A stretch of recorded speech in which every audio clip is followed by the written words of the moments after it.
Hello and welcome back to Chat, dear viewers of Capital Television. My name is Vanessa Victor, and joining me is our sports aficionado, Sebastian Kaloa. Is very diverse. That's why we always get to talk about various things that are trending and on trend in this past week. Yeah. So we're going to kick things off with Easter. We hope you've been enjoying your Easter celebrations. But let's talk about Easter traditions in Tanzania especially. Because for me personally, Sebastian, Easter is slow. I like to hang out with my family. Usually my mom makes me cook, which I don't mind because I like cooking for my mom. And then after that, jioni, just chill, angalia series, angalia movies, siku imeisha. Lakini kuna watu wengine, Easter ndo siku ya kwenda kula bata. Yeah, mi nafikiri the issue with especially Tanzanians, tuseme kwa sababu tunazungumzia zaidi wa Tanzania. It's like we don't have a tradition for these holidays. We just have holidays. So like whether regardless ni Independence Day, ni Christmas, ni kama hivi Easter, ni Idi, like as long as it's a holiday, we're going to treat it as a holiday. Kwa kuna watu wa aina tofauti kwenye holidays. Kuna watu ambao wanapenda kukaa ndani kwenye holidays. I'm one of them pia. Kuna watu ambao wanapenda kwenye holidays ndo watoke na nini, yani siku zingine zote wanakuwa hawana sana kutoka, so they need that. Na kuna beach, na kuna couples ambao yani like ni Easter hujanitoa, it's something, unajua beef. Yeah, na pia kuna couples ambao wangependa au families ambao wangependa kwamba it's Easter, it's family day. Kwa hiyo inategemea na watu, lakini traditionally naona sisi tuko tofauti. Si kama ambavyo wenzetu ikiwa Christmas, ikiwa Boxing Day, ikiwa unajua sio kama wao. Yani wenzetu it's Easter, they grab it like the kind of holiday that it is. Umeelewa? Kwamba they expect you to do this in Easter and not this. Na hata kwa wenzetu maduka yanabadilishwa yanakuwa yamepambwa, the houses are all decorated and what not. Mimi najua growing up kabla kazi sijaanza kutushika, unajua upati free time ya labda kwenda nyumbani kutembelea kwa bibi na babu, lakini nakumbuka nilipokuwa mdogo kwa Easter, Christmas, moshi uko na chinja mbuzi au ng'ombe alafu ndo tunasherehekea. So mimi nafikiri hatuwezi sio rahisi kusema kwamba Watanzania tuna traditions fulani kwenye sikukuu fulani unless labda zikianzishwa sikukuu zetu labda wenyewe au kama kukiwaga na sikukuu zetu wenyewe ndio inawezekana kukawa na kitu kama hicho. Lakini kwa upande wa Wakristo wengi wanakwenda kanisani, kitu ambacho ni kizuri, lakini pia ni watu wengi zaidi ambao hawaendagi kanisani pia wanajitahidi kwenda, kitu ambacho pia ni kizuri. Kwa sababu regardless kama if you can find out time to go and enjoy, inakuwa poa sana. Lakini ndikawa nilivyosema, watu wengi hawana hiyo tradition, na si kosa kwa sababu si wenyewe tulipewa, hatukuwa si kwamba eti ilikuwa ni ya kwetu. Kama ingekuwa ni ya kwetu na hatuifuati, au kama ingekuwa ni Independence Day and hatufanyi kusherekea our independence au to talk about our independence, then that would be an issue. Lakini as long as ni sherehe ambayo imeletwa, kama hivyo Wakristo wameenda kanisani, wengine wamelazimishana pilau mpaka limepikwa. Lakini at the end of the day we can't have like a certain tradition. Lakini pia inabadilika na inategemea na hali ya hewa. Kwa mfano Dar es Salaam leo kulikuwa na kamvua na nini. Kwa hata watu walikuwa wanataka kutembeleana au watu ambao labda walikuwa wanataka kutoka sana out, inakuwa kidogo sio favorable. Hapana Sebastian, mimi wakati natoka kwa mama anakuja ofisini, nilikuwa naona watu wanaenda beach kabisa. Hata kuna ile njia pale kabla ya roundabout ya Kawe. Watu wanatembea kibao wanaenda beach. Na bado mvua ilikuwa inanyesha, wengine wana mwamvuli, wengine hawana. Labda mimi nilikuwa naongelea my kind of people. Kwa sababu lakini it's different. Ila mtu lazima itakuwa slow down kidogo kwa sababu unajua kama hivyo unavyosema beach, yani mtu mpaka aamue kwenda beach na mvua inataka kunyesha au inanyesha, au hiyo kweli amepania. Alafu sio mmoja au wawili kibao. Lakini pia I think tunabidi tuangalie also traditions are different, as you were saying, for each individual person. Kuna wale watu ambao wanapenda kama sasa hivi weekend atabeba yeye na familia labda ataenda Bagamoyo. Wata spend the weekend, watarudi. Wengine wanaenda kutembeleana. Na usually miaka iliyopita kipindi cha Pasaka, kipindi cha Easter, mvua itanyesha kidogo Ijumaa Kuu, but then kipindi cha Easter Sunday it rarely rains. It's usually a really nice bright day. Lakini this time around imekuwa a bit different kidogo. So I'm sure kuna watu wengi wamebidi wafanye adjustments. What adjustments did you make to your Easter because of the weather? Yeah, I make sikuwa na adjustments because I always like spend it at home. So sikuwa na adjustment yoyote. Yani mi wa holidays nazichukulia kama a chance to like a family day. And by family day, I don't just mean my family, but everybody else that surrounds me, relatives, nani, sababu community, kama hivyo unavyosema time na nini ofisini kila siku na vitu kama hivyo. Kwa hiyo tunatamani kwamba ukifikia a certain point, ikifika holiday fulani, ndio you gather everybody at one's house, not necessarily my house, lakini somebody's house, and then you chill, unajua. And then plus kuna vitu vingi vinatokeaga holidays. Maana kuna mtu ambaye alikuwa hajawahi kuendesha gari, leo ndo anapewa gari aendeshe. Kuna mtu ambaye alikuwa hajawahi kulewa, leo ndo analewa sasa, unajua.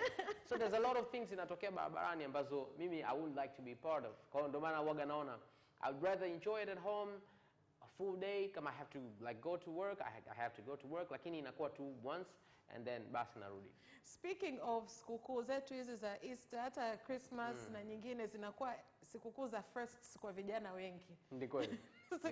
Because mimi mwenyewe I think I was one of those. I think the first time I was ever allowed to go out with my cousin sister back then, it was a public holiday. Na yeye alikuwa anatoka, mimi nikasema tulikuwa family gathering, na mimi nikasema can I go?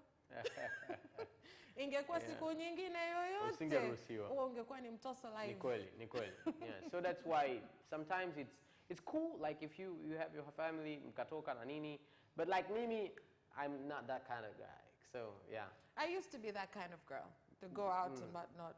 No, I'm a bit more laid back. Then maturity hit. Maturity hits. No, it's bana inachosha sometimes. Unatoka sura zenyewe ndo zile unazoziona Easter ambazo unakuwa unaziona nani hii, unaziona any other Sunday. True. Alafu zamani at least ilikuwa if you go out Easter ndo pale watu wamefunga shule, so wametoka boarding school, kama ni watu wa uni ndo wamerudi, so you get to see all these people that you don't generally see. Lakini kwa sisi hapa wa Tanzania I think traditions za Easter ni more religious based. Na sisi huwa Wakristo huwa very fast kudandia sikukuu za Eid and what not. Lakini this time around we notice hata Waislamu pia na wao wana hit on it. Wanajaribu. Yes. Let's move on to our next story. Hii story ni kuhusu bangi, mashamba ya bangi zaidi ya 3000 square meters katika kijiji cha Kilangalanga uko mkoani Ruvuma uliteketezwa na kuchoma moto, na watuhumiwa au waliokamatwa walisema walilima ili waweze kupata kipato na kuondokana na maskini, na mwingine alidai kwamba amelima kwa ajili ya kuwapatia watoto wake kama dawa ya kudhibiti degedege di convulsions. Naomba tuangalie kwanza hii clip alafu turudi tuongee zaidi. Anaitwa Beatrice Foro, mkazi wa kijiji cha Ntobeye. Kwa kweli mimi sikujua kama ni kosa. Kwa hiyo mzee ndiye aliniambia tutafute mbegu tulime, tuangalie namna ya kujikwamua kwenye wimbi la umaskini. Alikuwa anakulipa shilingi ngapi? Tulilima wote, shamba ni la kwake. Alileta mbegu na mimi nikaleta wafanyakazi tukalima wote yani, ili tuje kugawana baadaye. Mimi nawashauri kama ni kosa waache, kwa sababu mimi sikujua kama ni kosa. Sebastian, unaamini kwamba kuna Mtanzania ambaye yeye kwamba kuotesha au kuuza au kutumia bangi ni kosa? Unajua mimi sijui, lakini unajua pia kwa sababu kwenye sheria si wanasema kwamba ignorance of the law is breaking the law. Kama hujui kwamba hili ni kosa, haimaanishi kwamba hujatenda kosa. Hilo ni kosa tayari. Yaani kwa hiyo ili orders ziwekwe, kwa sababu kila mtu atasema mimi sijui. Lakini the funny thing is that this thing happened the week of 420. Unajua that's something to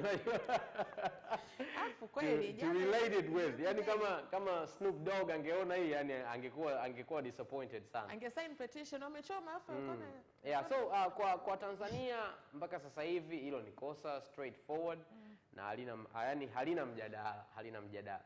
Lakini kwa nchi zingine kama Marekani sasa hivi kwa jinsi ambako wamefikia, Amsterdam huko au wapi, watakuwa tu wamesikitishwa na hili swala.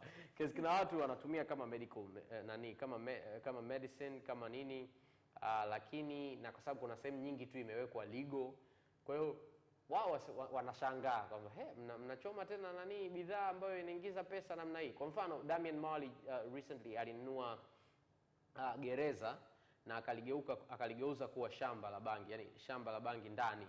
Unaona? So lakini sasa wao wana get away with that the thing, the medical marijuana thing. Like we just making this because it's medicine, you know? So that's how they get out with. Lakini funny guy jamaa ise kwamba yeye hakujua. Na anawashauri wengine kama ni kosa. Yaani hapo ameshakamatwa. He's in trouble. Lakini kama ni kosa. Lakini kitu kingine pia wanachekeshaga. Kuto kuadmit kwamba ametenda kosa. Wanachonichekeshaga pia wanachomaga pale bangi. Sasa ile inapochomwa pale kuna watu wengi huwa wanajikusanya pale kushuhudia kwa masikitiko makubwa, lakini na wenyewe ndio wanakula vitu pale. They're experiencing. Yeah, they're just like bwana hii tabia mbaya sana watu wanalima bwana. Shangaa watu jinsi muda unavyozidi kwenda wanazidi kuwa speech inakuwa slurred. Lakini kama ulivyokuwa unasema nchi za wenzetu bangi inatumika kama kwa wagonjwa wa vitu kama cancer, kupunguza kwenye maumivu na kuwasaidia kuwapa appetite, vitu kama hivyo. Kwa nini na sisi hapa labda tusiangalie kwa upande huo? Ya kwamba hata sisi hapa we have wagonjwa wa cancer, na sasa hivi wagonjwa wengi wa cancer wanatibiwa hapa nyumbani. Kwa nini tusiangalie na sisi kwa upande huo, Sebastian? Do you think that's possible? Yeah, that's very possible. Lakini it's like the same way with the guns. Unajua Yaani kwamba ni kitu ambacho ukikiachia kiwe free kwa vyovyote vile, majority ya watu hawatokitumia, kwa hicho wanachokisemea watakitumia. Si wanapewa leseni kama Marekani wanavyotoa the medical marijuana license. Ndio tunaendelea hivyo sasa kwamba yani ukishaiweka legal, yani hiyo leseni na whatever, hivyo vitu vyote vinaongelewa tu. Lakini kwa mfano huko Marekani kwenyewe wanakotoa leseni, wanaotumia na wanaoshukuru kwamba imewekwa ni wagonjwa kweli? Hapana. Sio wagonjwa. Wagonjwa hawezi kuja kusema mimi bwana nashukuru sana mmelegalize marijuana. No. Yaani wale kwa sababu kwanza wagonjwa walikuwa wanakuwa prescribed toka zamani. So wao kitu cha kawaida. Kwao kitu cha kawaida. Lakini wale watu fulani wale ndio wanasema yani hapa nashukuru Mungu. Wazee wa 420 wazee wa 420 ndio wanasema yani mimi nashukuru Mungu. Kwa hiyo at the end of the day mimi tena kwa nchi kama Tanzania mpaka sasa hivi sidhani kama inawezekana kwa sahihi. Baadhi ya wabunge niliona wanazungumza kwamba iongezwe na nini. Lakini like if you ask me, I believe kwamba the negative impacts of marijuana are more than the positive impacts. Kunaweza kuwa na positive impacts, lakini the negatives are more. Mtu mwingine they outweigh. Mtu mwingine anaweza kuargue kwamba what about alcohol? Mbona na yenyewe ni hivi, ni vile. Yeah, you would, lakini saying kwamba Vanessa is a thief doesn't mean I'm not a thief and I'm like stealing. Eti kwa sababu there's something else ambayo tayari shawekwa legal and whatnot. Sasa okay, basi tuifanye na yenyewe illegal. Because I'm a thief doesn't mean you should be a thief as well. Exactly. Yeah, it doesn't mean also that I'm not a thief if I steal, kwa sababu where you are. Come on. Yani I am also a thief vile. Yeah. So that's what happens with this. The negatives are more than the positives. So if you check it, I don't know. Somebody would argue otherwise. Especially lakini kama sisi ukiangalia youth wengi sasa hivi ndio tunapambana kwamba tuingie kwenye the self sufficient, tuanze kutengeneza biashara, wafungue factory. Sasa wakiwa hii ukiwaachia nayo sasa muda wanatoa wapi? Yeah, exactly. Alafu pia kuna perception. Mpaka tulipofikia sasa hivi. There's a thing about perception. For instance, let's say it would be cool kuvaa t-shirt kama hapa kwenye kipindi imechorwa jani, si ndio? It would be very very cool. Imechorwa bangi hapa and I know it's 420, so Snoop Dogg amepost hiki na mimi na post. And it's cool until because I do something else, until I go and see a client of mine wearing the same t-shirt. He's good and he likes me on TV and whatever. And then he sees that t-shirt. And then he's like, I liked this guy and I wanted him to be like my MC or something like that. But like my perception of him now has shifted a little, you know? It's about branding. Yeah. So that also happens. It would be cool kuvaa hivyo, afu kasema mimi I don't use it. Lakini how would the other person know that you're not using it? So wait a minute. So Sebastian, you wouldn't wear a t-shirt with, let's say, the ganja plant on it if you're on your own private spare time, that you're not working, you're not going to meet any MC clients, any host, you're on your own time, and it's a t-shirt that you like, you're not going to wear it because you're worried about how you're going to be perceived. No, for me, I'm not going to buy it. Not even, let alone wear it. Why buy it? At the first place, yani, if I see it, I'll be like, oh, that's cool, but I'm not going to buy it. Because, you know, it goes farther. There's no time that you can say that this is my privatest time. That's like true. you're parking your car outside, you go out and just take it, you want to park it inside, and then somebody sees you. You were in your private place. So yeah, And so actually, it's not because of the perception example peke yake. zako unazonipaga za unashuka unaenda ATM. You just want to check out the ATM and then bop, this guy here. You never know who you're going to meet. So I will never buy it. Even if somebody offers it to me, I'll be like, oh, thank you, and then I'll put it aside. I won't wear it. Utatafuta mtu akumpa. Kama atapenda. Sasa now there is the problem. Kwa nini umpe mtu kama tayari unajua the perception would be wrong What if for he the sells? other person as well? What if yeye ni muuzaji? He wants to like, then he sell that. Sebastian, I can rarely What if win ni this mwanamuziki ambaye market. anataka awe perceived that way? That's up to him. True, musicians do get away with Yeah, having they get away with a lot of things. creative license and whatnot. But with my line of work, I don't want that to be my perception of somebody about me. Yeah, and I respect that. So let's move on to a slightly sad story. Not slightly, it's a very sad story. Wanawake wawili kwenye jamii ya wafugaji wa Kimasai, wapi huko Kilimanjaro, nyumbani kwetu, walikutwa wamekufa kwa kunyongwa ndani ya nyumba yao katika migogoro ya ardhi. Huyu ni mtoto wa marehemu. Let's take a look and then we'll come back and talk about this situation. Ulipokuja kutokea, alikamatwa mhusika mkuu ambao kabla mama kufariki alikuwa wasungumzi, maana kipindi cha kilimo mwezi wa 3 mwezi wa 4 huwa watu wanalima. Kwa hiyo wakaanza mgogoro tena upya kwa ajili ya kulima lile eneo, na mama anazuia eneo kutokulimwa. Ikatokea baada ya muda nikapewa taarifa kwamba mama amefariki kwa kunyongwa hadi kufa na mdogo wangu. Nami naiomba serikali ya Jamhuri ya Muungano wa Tanzania, ikiwepo mkuu wa wilaya Hai, ikiwepo jeshi la polisi ya wilaya Hai, washirikiane watafute ni nani amefanya jambo hili. Viongozi wa ukoo wasishinikize watu kunyamaza. Sasa Sebastian, huyu alikuwa ni mtoto ya mmoja wa wanawake waliouliwa. Huyo ni Ibrahim Molel akiongelea swala. Inafika wapi mpaka ugomvi kuhusu ardhi unakuja kukost watu maisha yao? Yeah, umeona kwanza jinsi alivyozungumza nani huyu mtoto. Kwanza inaonesha kabisa kwamba wanaochangia hivi vifo na hii migogoro kuendelea ni ukoo, ni wanafamilia wenyewe. Unaelewa? Sio mtu anayetoka nje. Kwa nini wanachochea? Kwa sababu kuna watu wana greedy. Kuna watu ni greedy, unajua? Tamaa. Yeah, kuna watu wana tamaa. Na tamaa inaweza kumfanya mtu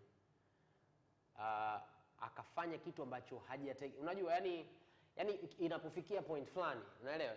Kwa kuna mambo mawili ambayo yanatokeaga kwenye jamii za wafugaji, wakulima na jamii zetu za Kiafrika, hasa kwenye swala linalokuja la ardhi au mali. Sio lazima iwe ardhi tu, hata ni mali tu ya kawaida. Na jambo lenyewe ni kwamba kuna baadhi ya wanandugu ambao wanategemea zaidi kuishi kutokana na watu wengine. Na sisi wa Afrika, sana sisi wa Tanzania, kama hatutaondoa hiyo mentality, tutaendelea kuwa maskini milele. Kuishi kutegemea mgongo wa mtu mwingine, jasho la mtu mwingine. Na nikwambie, one of the people ambao watakuwa wa kwanza kuwasumbua watoto wako ni wale ambao unawapaga hela. Yes. Sijui umeelewa? Yani kwamba, for instance, I'm not saying kwamba it's a bad thing, but also it's also a bad thing. Mazoea. Sisi wa Tanzania tuna mtindo sana wa kuombana. Kuombana vitu, kuombana hela, kuombana hiki, kuombana.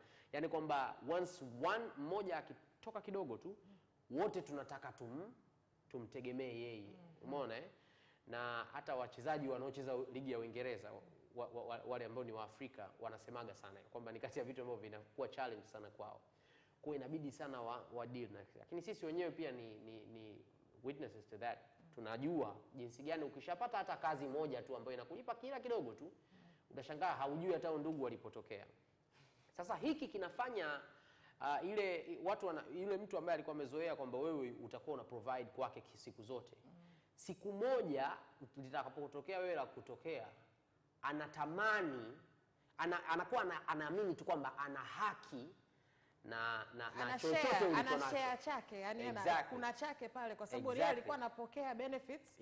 Kwa hiyo sasa hivi kama kwa sababu labda haupo tena, inabidi apate zile benefits za mwisho ambazo zitaendelea kumkalisha mpaka milele. So kwa tatizo kubwa linakuaga hilo. Na traditions zetu pia zinaweza kuwa zimechangia, maana hapo nilikuwa nataka nikuulize sasa Seba, kwa sababu usually wanasema kwamba sisi wa Tanzania, wa Afrika tuna ile umoja wa kifamilia. Mtu akiwa na tatizo unamsaidia, au ile kwamba kama wewe umefanya vizuri, umepata hela, umepata kazi nzuri, ni vizuri kuwasaidia. Because I'll give you an example. Mimi babake alifariki wakati yupo form 4.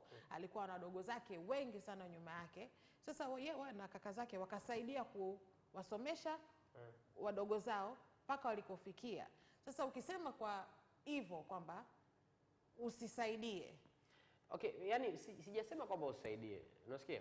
Yani ninachomaanisha ni nini? Kwamba tusaidiane. Sawa? Like kumsomesha mtu ni tofauti na Vanessa, hebu naomba unitumie 30,000 na shida. Wiki ijayo tena, Vanessa, hebu naomba unitumie 40 na shida. Vanessa, no, that's completely different. Na kwanza huwa hata sio msaada.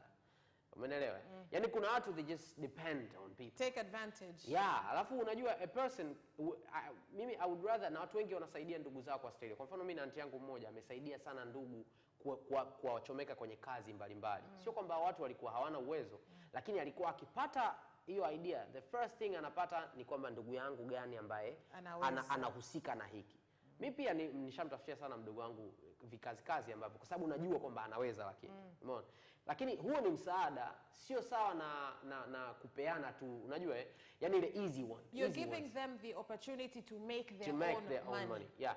So that's the problem now. Sasa na yule ambaye unamsaidia kwa hivyo hata kaa kupokonye yale, wala hata kaa mpokonye mtoto wako wale. Kwa sababu kwanza anajua value ya ulichompa, moja. Pili, hana haja ya kutegemea ardhi yako. So wale ambao wanakuja wanaleta hizo, hata investigation na uhakika itaanza na wale watu fulani ambao wanaonekana kabisa kwamba hawana kwanza uwezo mzuri wa kuingiza, kwa hiyo wanataka watafute kitu kingine cha kuingiza. Ila at the end of the day, help or no help, hiki ni kitu ambacho inabidi kiwe condemned kwa nguvu yote. Na sio kwamba kimeanza kutokea mwaka huu au mwaka jana, ila sasa hivi kinatoka haraka kwa sababu kuna social media, kwa sababu kuna media inapeleka haraka, yani watu wameanza kupata access ya information kutoka sehemu mbalimbali, na uhakika hivi vitu vinaweza kupungua. Na pia ndio hivyo, kama social media imesaidia kwamba vitu vinatoka haraka na vinadiskasiwa na watu wengi kwa wakati mmoja. So inakuwa unakuta the topic of conversation is the same as opposed to zamani kabla social media na nani hii, unakuta mimi naongelea hiki, yule mwenzangu hiyo soda shaipata, amehamia, yupo amepata information nyingine, ndo iko kitu ambacho ana focus nacho. That's very true. I think hao walichofanyiwa mama ni kitu kibaya sana, kwa sababu kungekuwa kuna solution nyingine nyingi ambazo zingeweza kutafutika kama huyo mtu alikuwa anahisi ana haki ya aina yoyote. Sheria ipo ili kutusaidia. So I think kwa mtu mwingine, yani usifikirie kwenda mbali kote huko, fikiria njia tofauti ambazo hazihitaji kuumiza, to hurt somebody else in order for you to get money. Hela zenyewe tunaziacha hapa tuende nazo kokote. Let's move on to a slightly but I think a very good comeback story. Tuende Marekani kidogo. Tiger Woods ameshinda Masters hii wiki iliyopita, nearly miaka 11 baada ya kushinda mara ya mwisho.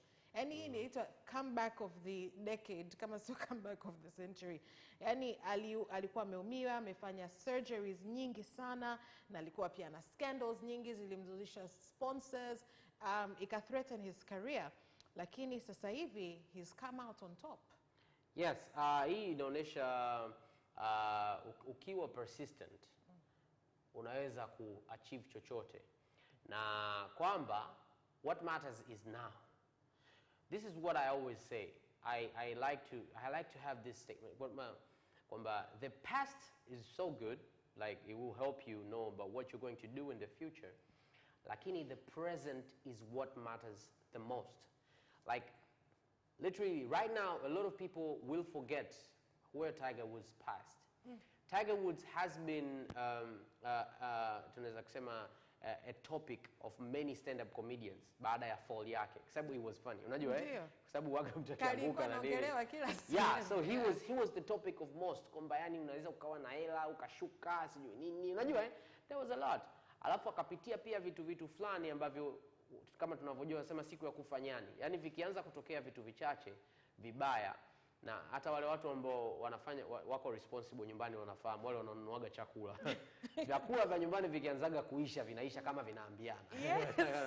So that's how challenges are. Challenges zikija inatoka hii inakuja hii inakuja hii inakuja hii inazaa hii, unaumwa, unafanyiwa surgery, unapewa dawa, unakamatwa kwa drunk driving. Unaelewa? Kwa driving under influence.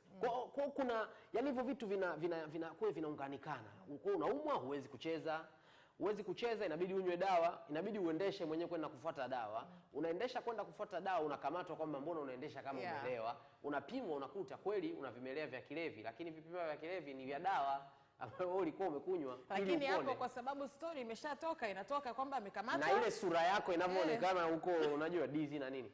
Lakini at the end of the day he's been able to like put that behind his back, akarudi na akaweza kufanikisha. Mimi hapa watu ambao naweza nikasema na wapa prep sana, ambao sisi wa Tanzania nafikiri hatuwaoni mara kwa mara, ni psychologists. Nafikiri wana saikolojia ambao ni wake yeye na washauri wamefanya kazi kubwa sana, because at the end of the day your brain is everything.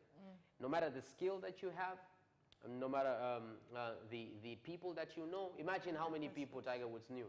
So your brain is everything. If it shuts down, it may shut down. It's not going to help you with anything. If it lifts up, kama ikirudi kasema no, mimi I'm going to do this. No matter what, I'm going to do this. Then you can do it, and that's what Tiger Woods did. The power of the mind. Sasa watu sasa walikuwa wanasema kwamba baada ya yeye kushinda sasa hii ambayo watu walikuwa wategemei ashinde, he should retire now because he's on top. Yani sasa hivi yani amesha fulfill, ameonyesha anaweza, asifanye tena. What do you think? I think he should keep going. No, okay, maybe okay. The only thing that makes you keep going is if you're chasing something. So if he has something that he wants to chase, let me give you an example. Like Usain Bolt. You know Usain Bolt retire akiwa na umri ambao alikuwa na uwezo wa kuendelea. And then he was asked one day, why did you retire? Akati bado unaonekana you're fit. And he said, ever since I started running, ever since I started kukimbia, the first thing that came to my mind was 3 gold medals. Yani gold medals in 3 different Olympics. And then I achieved that. And then I had no motivation. I went to the training ground. I was trying to run. What am I doing here? Sina, I don't have any motivation tena. So, like, I might just quit. That's one. Lakini mtu mwingine Valtteri Bottas nafikiri. F1. He was like, no, Nico Rosberg, I mean. Valtteri Bottas ni wa sasa hivi. Nico Rosberg, ambao alikuwa ana drive na Lewis. He won, and then he was like, I'm still young, but this is just what I wanted. I'll do something else. I'm rich enough. Nilikuwa rich but my motive was to win. So if I hadn't won in like 5-10 years, then I would be driving for 10 years. Lakini I won. So if you don't have something to chase, kila siku itakuwa shida. And that gives me back to ile alisemaga Martin nafikiri. Alisema kwamba my role model is me in the next 5 years. Ili siku zote uwe una chase something. So if Tiger Woods has something he wants to chase again, he should keep doing it. But if he's that's good, up to him. Lakini kama he was like, I want to go back so that I can win one major trophy again, and then I'll quit. That's fine as well, because at the end of the day, it's his life. It's his life. True. And speaking of doing things based on goals and what it is your goals are, tunabaki kule Marekani. Story me, ngoja tuiangalie kwanza. Kim Kardashian, yani huyu ni, she is a reality star, beauty expert, media influencer.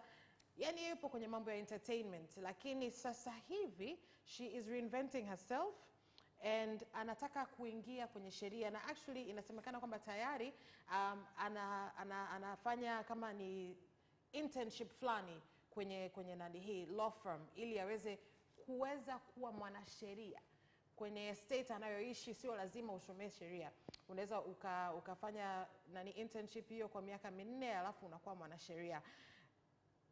Would you, kwa sababu ukifikiria how Kim Kardashian got famous, Sebastian, na transition ya vitu ambavyo ameshafanya mpaka amefikia hapa. Alianza kidogo ku get watu out of prison ambao walikuwa convicted for crimes ambazo zilikuwa hazi involve silaha wala violence. Do you think kwamba somebody like this now can act as a motivation to somebody who's maybe doing one thing but then anafikiria kufanya kitu kingine ambacho ni completely opposite na anachokifanya lakini anaogopa?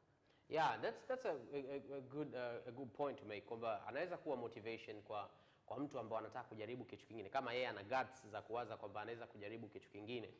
Yeah, that's possible. Lakini in reality, yeah, to be realistic, Kim Kardashian hawezi kuwa lawyer kwa sababu it goes like completely contrary to what she likes. She likes to be in the spotlight. The first thing about being a lawyer is to not be in the spotlight. Actually, there are lawyers who like to be in the spotlight. Ngoja nikwambie, kwanza sheria ya kwanza, unajua ukiwa law firm hairuhusiwi kutangazwa. Ushaikuona tangazo la law firm? Hapana. Yeah, so that's the first thing. Kwamba people are not going to know about your company. Umeelewa? So ni labda kazi ambazo utafanya zitakuwa nzuri. So watu ambao wanahusika na business hiyo ndo watajua kwamba huyu jamaa ana law firm. Lakini yeye she's famous, meaning atakuwa anafanya kesi zile kubwa za marafiki zake. No. Kwenye kesi zenyewe kwanza hakuna hata mwandishi wa habari anakuwa kuna. Yaani maana yangu ni nini? She wants to be in the spotlight all the time. Sasa kwenye law haiko hivyo. That is one. Secondly, with all due respect, I don't think she has the brains for that. I was waiting for this. I don't think Why she has. not? Because nani inahitaji, I've watched the reality shows. She doesn't come across as very... No. Right? She's not that smart.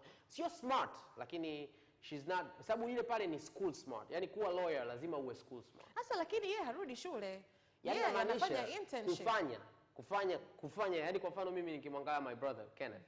He's of course he's street smart, lakini he's school smart. Unajua yule mtu ambaye anaweza kuclaim sijui section gani inasema hivi kwa ethics hizi kwa hizi. Yani kwamba there's a lot of documents that have to be in your head all the time. Sio busara. Hutatakiwa kutumia busara wala smile. Unaelewa? Unatakiwa kutumia sheria. But going on the other thing about motivation, I think Kim Kardashian has been a motivation to a lot of people. Na labda amewasaidia watu wengi sana. But I won't wish her to be a motivation for my daughter, like for someone that I know. And I'll be like, oh, amekumotivate wewe, ongera. Lakini I wouldn't want her to be like, I say, umeona huyu alichofanya. Mimi siongelei alichoanza, lakini one thing Seba, you have to give it to her. The way she got famous, obviously nobody would want mtoto wake huyo awe. Mimi naangalia hizo video zao za sasa hivi. The things that she does like in her life. Unajua, like juzi achana na hizo tu, achana na hizo ambazo ni obvious kabisa. Like juzi kati alimsahau mtoto wake na alikuwa na chat hotelini.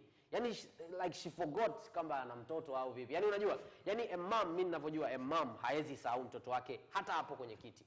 But yeye alitoka na akaingia mpaka kwenye gari na akaondoka, and then she was like, anybody got the baby? Earlier this year. Yeah. Unaona, and then no.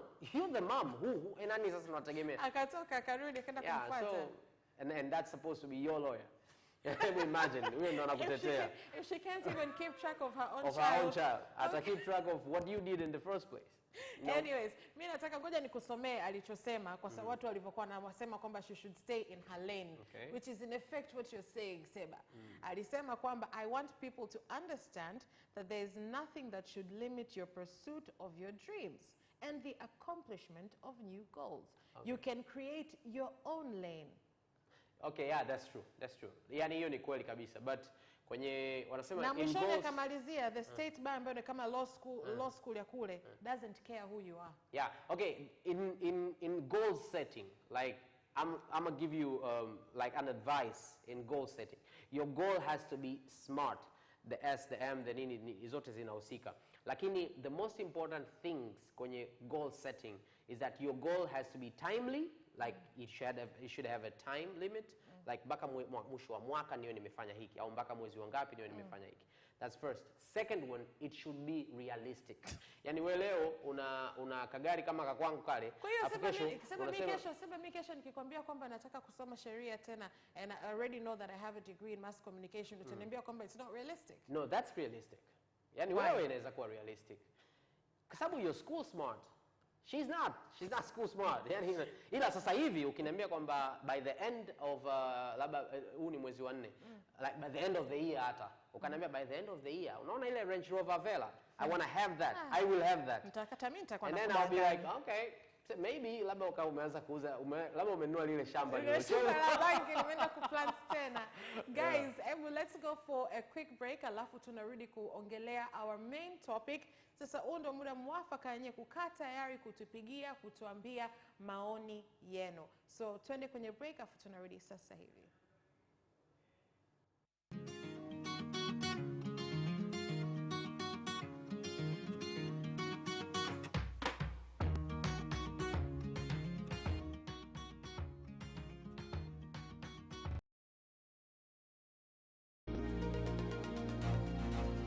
Karen, tell us, how has it been going at this year's festival? Well, the turnout, Vanessa, is amazing, as it is. Thomas, hello.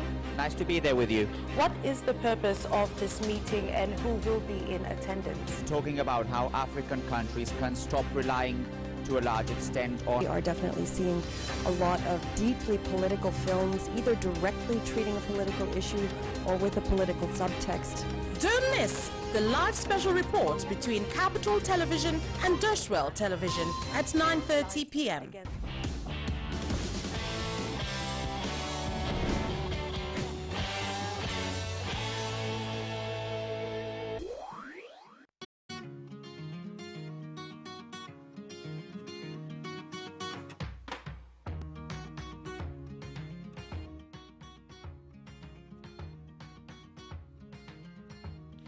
And welcome back. Unaangalia Cap Chat. You're with me, Vanessa, and Sebastian Koloa. And ndo muda mzuri wa nyie kutupigia, kutuambia maoni yenu. Topic yetu ni open relationships, mahusiano ya wazi. Wewe unayafikiriaje? Unaweza kuingia katika relationship ambayo wewe mtu wako ana mtu mwingine na wewe mna mtu mwingine, lakini nyie bado mpo pamoja, afu kila kitu kipopoa, au vipi? Tupigie kwenye namba yetu unaiona kwenye screen sasa hivi 0677333000. Sema mimi ni mtu mwenye wivu sana. Hii situation mimi itakuwa ngumu. What about you? To be in an open relationship. Yes. Yeah, me siwezi kuwa kwenye open relationship. I cannot. And kwanza kuna challenges nyingi. So wanasemaga kwamba lakini unachowaza wewe, mimi kwa mfano kwa nini siwezi? Kwa sababu naona kama nitapata shida, kwa sababu I have to like put all my heart to someone, to one of the relationships. Huwezi kuidivide. Sasa itakuwa ngumu, naona kama itakuwa ngumu. Lakini the issue sasa ni kwamba watu tunatofautiana. Kuna watu ambao nishakutana nao ambao their idea ni kama za wazungu, na hata mambo ya open relationship nafikiri ipo zaidi nje. Nafikiri zaidi yani kwenye nchi za nje nafikiri. Kuna wabongo. Lazima itakuwepo, lakini yani naona tu kama kwa traditions zetu jinsi tulivyolelewa na nini, inakuwa kama ni ngumu, yani inakuwa kama haiwezekani. Kwa sababu tumezoea kuona familia baba na mama, hamna baba mama hakuna yani kwamba ni kama kitu ambacho kimekuja kutoka nje zaidi. Na hata ukiangalia au wenzetu wa nje wenyewe wanavyofanya, hawajali na hawaumii na wanaona poa tu, unajua lakini inaonekana kama kwa ndani kwa Tanzania, yani naona kama kuna namna ambayo kuna nyingine inakuwa kama inaonewa. Kuna one of the relationships inakuwa inaonewa. Ndio maana wanasema, I think hata nilipokuwa nasoma kuhusu hii situation ya open relationship, inabidi kila mtu awe aware na asifeel kwamba yupo left out. Ndio hiyo kama unajua wewe huwezi kudivide equal time, equal love, equal kama ni finances, equal, then sio kitu mtu ambayo unatakiwa kukifanya. Yani ni ngumu. Kwa kifupi ni ngumu. Lakini going back to kwa mfano I wish Hadija was here today because Hadija is a Muslim. Na kwa wenzetu wa Islam inawezekana kuwa na wake wawili. That's kind of open relationship, right? That's not an open relationship. That's a polyamorous relationship. Okay.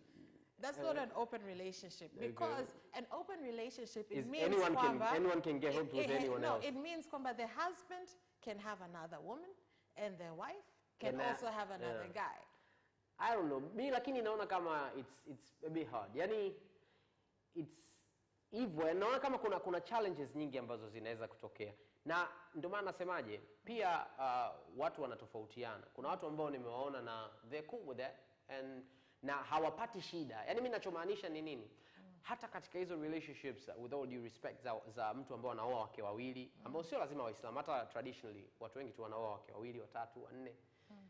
Lakini at the end of the day unaona kabisa kwamba kuna namna ambayo relationship moja naona kama inakuwa inaonewa. Naona hiko ndo kigumu zaidi. Mimi nataka kujua watazamaji wetu wanafikiria nini kuhusu hii topic ya open relationship. Kwa sababu unajua unakuta mara nyingi haiongelewi. Yeah. Lakini ipo. Ipo lakini sio open relationship. Wanafichana. Yeah, huyu ana kibaby huku, huyu ana kibaby huku, lakini wakiwa together wapo together. Yeah, yani kwa mfano mimi nikiangalia kwenye real sense wanachosema hao wenzetu ni open relationship. Transparency. It's a relationship. It's like yeah, but yani hakuna but, yani like yeah. Unajua like leo nimeona yani sasa hivi tuseme tungesisi hapa tungekuwa kwenye open relationship na kutext oya uko wapi? Nasema nipo na Lili. Na mimi nakwambia basi poa. Mimi namcheki fulani. Unaelewa? Yani it's that way. Ambao mimi nafikiri ndio maana nasema kwamba kwa mfano sisi kwetu inakuwa ngumu zaidi. Lakini sidhani kama ni kwetu tu, nadhani ni kila sehemu. Kwa sababu nimewaza kwamba nilikuwa nasema hiyo mimi mmoja nimeona leo. Wakawa nasema kwamba wanaume mtindo wa kusema you know, bwana mimi remember we hooked up but we're not in a relationship. Unajua? and then imagine sasa akawa anasema imagine mdada naye anakuambia I'm going on a date. Tumempata mwanaume. Tunaye Omari kutoka Igunga. Mambo Omari? Omari katukimbia. Omari tupigie tena utuambie unafikiriaje kuhusu mahusiano ya wazi. Wewe kama wewe unaweza ukafanya kitu kama hicho? Ushawahi kuona kwanza an open relationship in Tanzania? Ndio. Okay. Nimeshawahi kuona ndio. Na ina function mpaka sasa hivi. Ilikuwa nilivyoiona ilikuwa miaka 4 iliyopita, 5 iliyopita na mpaka leo bado ina function. Na bado wapo pamoja. Wale wengine wa nje wamebadilika lakini wao wenyewe bado wapo pamoja. Hawako sawa. So it's like wanaita friends with benefits, something like that. No, they're married. They're married and they're cool with that. Yeah, they have an open marriage. Na hawajawahi wanakaa Tanzania tangu wamezaliwa. Hawajawahi kusafiri, yani hawajawahi kufanya. Mmoja alisoma nje, the girl. The guy has been here for most of the times, anasafiri back and forth once in a while. Lakini ni watu ambao wako exposed na maisha ya nje kidogo. Yani that's what I mean. Yani kwamba kwa kwetu sisi yani unajua you grow up seeing your mom and your dad and then kama wakiseparate wameseparate. Na wana watoto by the way. Wow. That's cool. Aya, Omari umeturudia, asante. Hebu Omari tuambie. Mambo Omari? Sasa nataka niulize tu hii mada ya open relationship. Kwamba hivi hii wanaongea mahusiano ambayo ni mahusiano ya nje au tayari watu ambao washakaa kwenye familia. Kwa maana ya kwamba polygamy au homogamy. Naona hii kidogo bado sijaielewa kidogo, yani inanichanganya bado haijawa wazi kidogo. Asante sana, asante Omari. Kidogo tu hapo yani nieleze kidogo tu ambapo. Asante sana.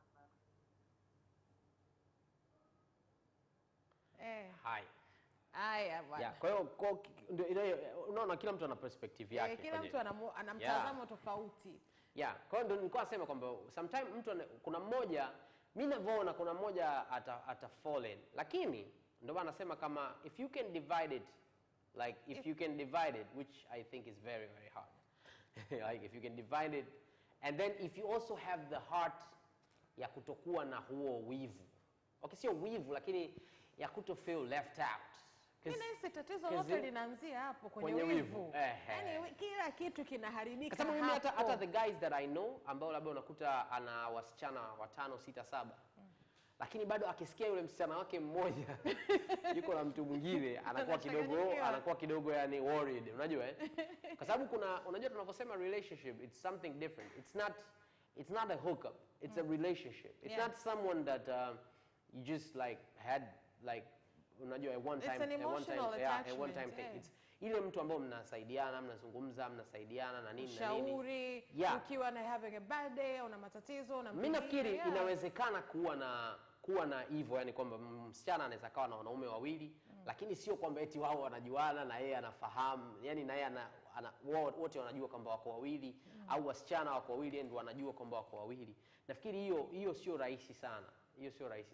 Sasa ndio hapo ndo nakwambia wivu ndo nani, kwa kama mimi hapa tuseme nikununulie saa Seba. Alafu huku na kidemdem chako. Mimi sana ndo kununulia hujavaa umeenda kuvaa kwake. Yaani kwanza hapo tayari is a problem. Hapo tayari ishaanza challenges. Yaani sijui kwenye gari unavua hii unavaa ile ambako hapo kwa mwanaume it's going to be competition as well. There's competition wise. Yaani kwamba like maybe huku you're happier where. Unajua yaani hiyo tu itakuja itaheren, kuna muda itaheren, unajua? And then there's those days. For instance, we were speaking about Easter in the first place. And then maybe my kind of Easter is just an inside Easter. And who am I going to be with like in that Easter? Unamwambia nani aje home? Yeah, who am I either namwambia au naenda kwa nani? Au you make plans. Now I once saw a movie ambao kulikuwa na washikaji wawili na mdada ambao they were like together all the time. And they don't care.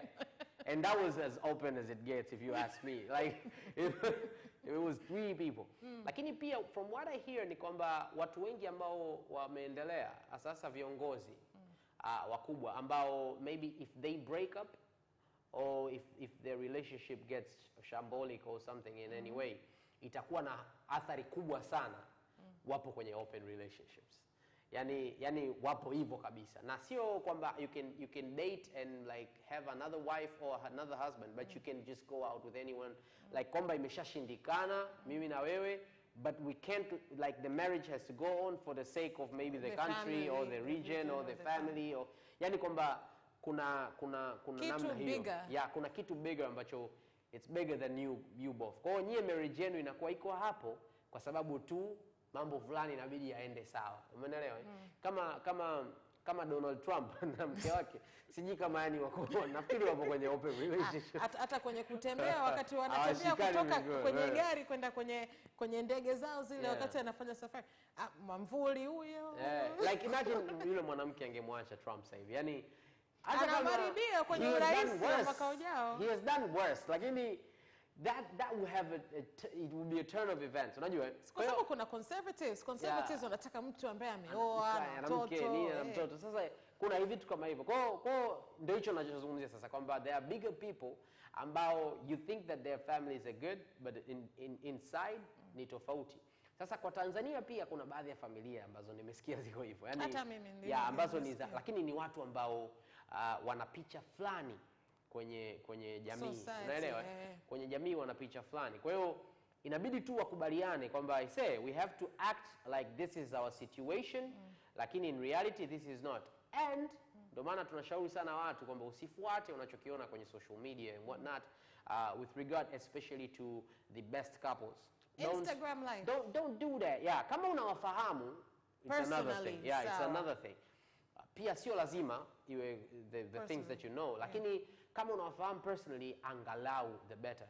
Lakini kwa wale watu ambao ni maarufu tu au ni nini, unaona wewe you like, unajua mtu mwingine ana post out of love, lakini mtu mwingine ana post because it's business, because it's job, it's I make work. More money if we're together than if we're apart. That's very true. Kwa hiyo pia nafikiri ipo, lakini kwenye reality na kwetu Tanzania naona kama haijaingia sana. Hata watu ambao tunawataja kwamba wako kwenye hizo situations na nini, ni watu ambao pia wana umagharibi fulani.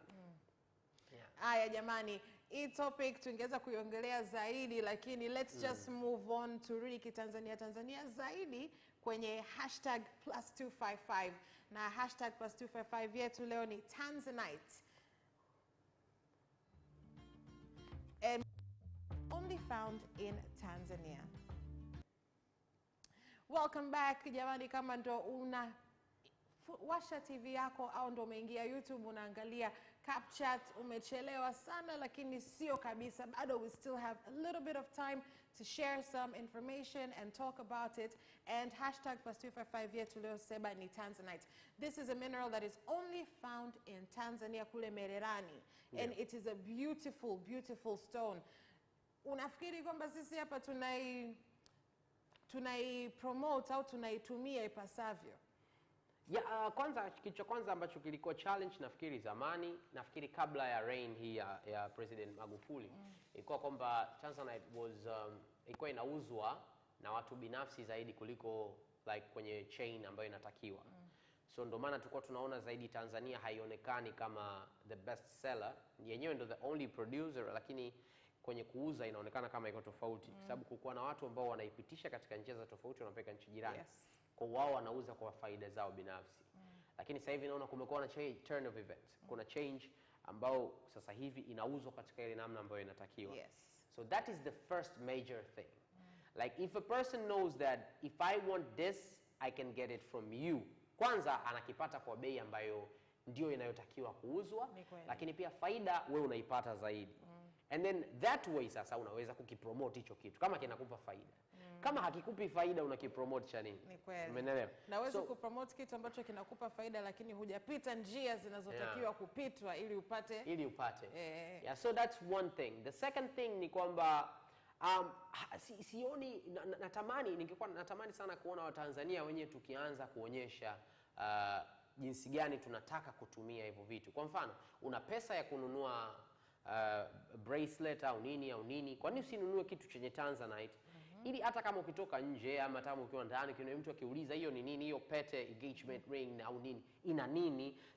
For instance, when I was thinking about engagement ring ya kumnunulia mchumba wangu ili nimchumbie, cha kwanza nilikuwa nawaza lazima iwe na Tanzanite. Kwa sababu nilikuwa nawaza tu kwamba it will be different, unajua yani kwamba uko nje wapi tunakosikia ambako ndo hizo of course engagement rings zimetoka. Ukiangalia huko wao wana gold, wana diamond, wana silver, wana nini, hizo zote ni kitu ambacho wote tunazo. But what about us? Hata kama itakuwa haitokuwa kubwa kiasi kwamba watu wote duniani wajue jamaa ametoa isee, ametisha sana. Lakini iwe hata na kitu kidogo. Kitani cost kidogo lakini kitakaa ndakisema kwamba hiki isee ni kitu cha thamani ambacho nishai kununua. So hiyo ni kitu kimoja wapo ambacho nafikiri sisi sasa ndo hatuna sana. Alafu pia kuna ile kuamini kwamba hii ni kwa ajili ya watu fulani. Jamani, tuingie madukani, tuingie wapi, tuulizie. Hebu ulizie hata kidogo. Hujui hata bei ya kitu lakini hujui hata bei ya kitu lakini automatically unasema siwezi. That's true. Hiyo inatokeaga sana na nimeshaona inatokea sana. Watu hawajui bei ya kitu lakini automatically anaassume kwamba hii itakuwa too expensive. Na ukiangalia packaging na kwenye vioo inapowekwa pale ukiangalia kweli mimi huyu Joyce nikununulie tena ina Tanzanite hapana. Joyce tutaenda Kariakoo. Sema ulikuwa unajua kwamba kwanza unajua jina Tanzanite limetoka wapi? Hapana. Jina Tanzanite hata hatukulitoa sisi wenyewe. Ilitolewa na kampuni kule Tiffany and Company. Na kwa sababu the original name ilikuwa ni Blue Violet Zoisite. Jina baya kichizi. Gumu baya wakasema hapana. Sisi sababu it's only found in Tanzania, tuipige Tanzanite. But I think sasa hivi tukiangalia we're taking more ownership of it. Sasa I think sasa to move a step further na sisi tuanze kununua. Tuweke kwenye bracelets, tunavaa kwenye pete. Usisubiri hata mwanaume akuengage, nenda kajinunulie pete yako mwenyewe, vaa kwenye kidole tofauti. Au mnunulie yeye cheni. Au mnunulie mbona unapata kigugumizi hapo? Kwa nini tukisema kama usisubiri kununulia, kwa nini wewe usimnunulie? No, because I wouldn't buy a guy a chain, I'd buy him like a bracelet, not a chain. Yeah, a bracelet. A chain, why not? Okay, a bracelet. Yes, hapo sawa. Kama anapenda yeye chain. I don't think we'll be together. Anyways, guys, hapo tumemaliza na hashtag kwa 255. Tunaenda kwenye break fupi sana, alafu tunarudi kwenye kipande chetu tucheke kidogo.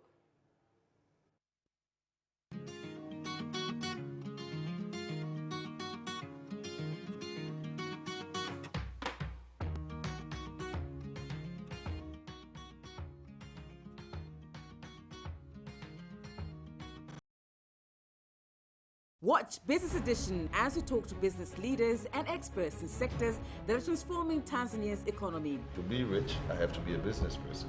It's not an easy road at all. People need to understand.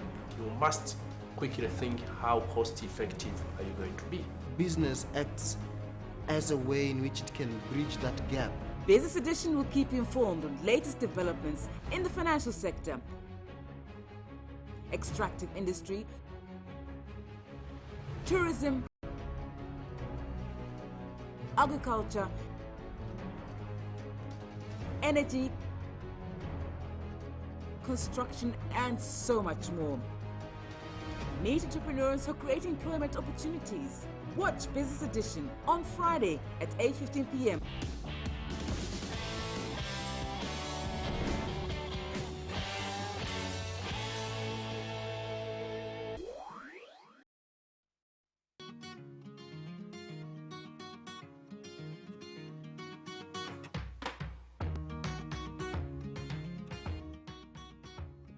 Hello and welcome back to Cap Chat. You're with me, Vanessa, and with Sebastian.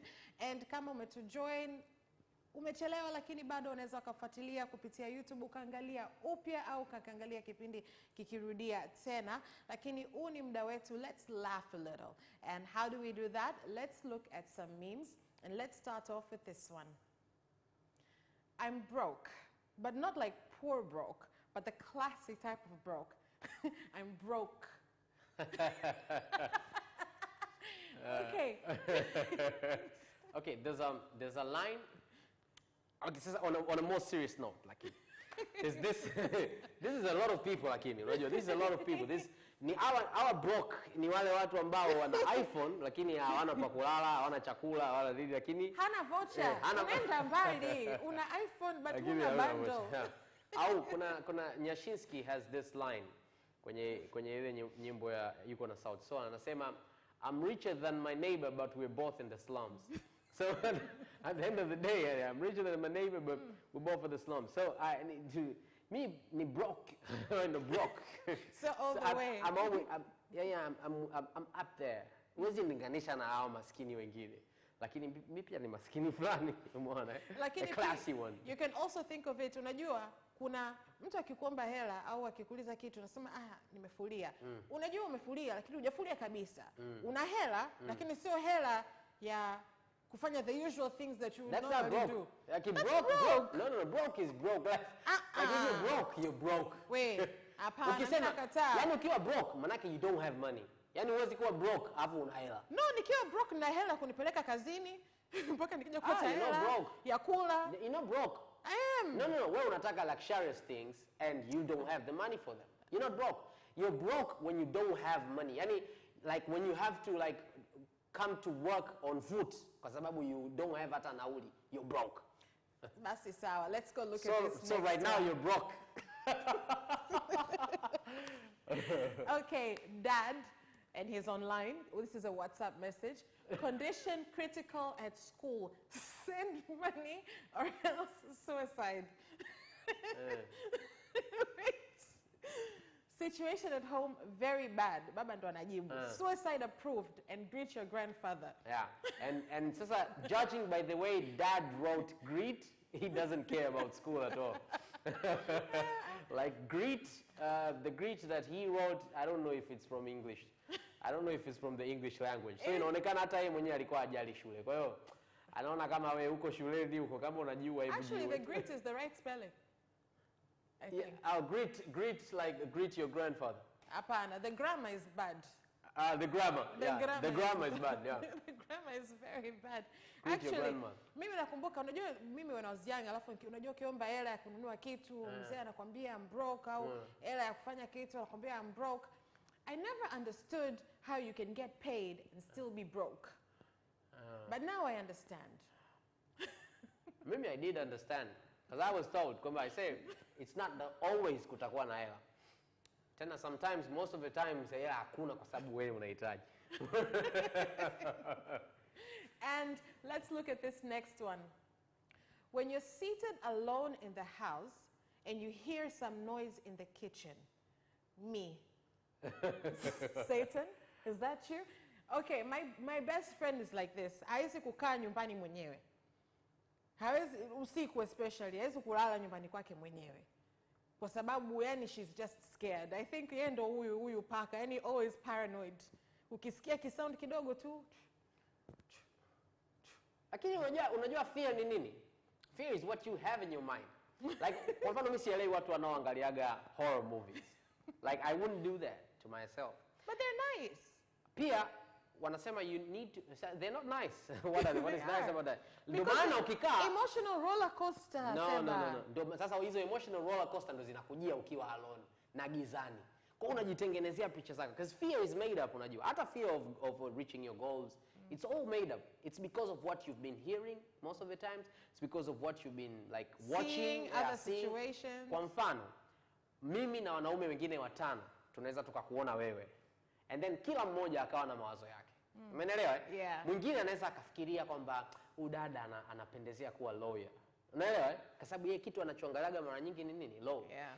Mwingine anaweza kawaza akasema I say udada angekuwa mke wangu angekuwa unaelewa? Yeah. Lakini mwingine anaweza kaanza kukupicture naked tu. Kwa sababu that's what he sees. That's what he always that's like. True. What you're exposed to ndio kinakuonyesha. Kwa kama unaangalia horror movies, wewe news unazopenda tu ni sijui tunaelekea wapi. Kwa mfano hapa juzi itokea accident mbaya sana Moshi kwenye rally. Mimi zile picha zikitumwa tena yani siwezi kuzidownload. Na nikiona juu accident na sijaziona zile picha mpaka leo. I don't want to watch. I'm just like I don't want to watch. What's going to happen. Sio lazima niangalie kama ni zinanihusu ni za mtu wangu au nini baby. Lakini that will mess with my head. So why put myself in the situation to get my head messed with? Yeah, ndio unasababisha sasa ukisikia No. Okay. Guys, unfortunately, ndo tumefikia end of CapChat for this particular episode. Do join us again next time. Na usisahau kama umefungua afu unakuta hapo mwishoni unaweza ukarukia YouTube ukaangalia na pia unaweza catch the program kikirudia. You've been with myself, Vanessa Victor and Sebastian Koloa. Until next time, thank you for watching and keep watching Capital Television.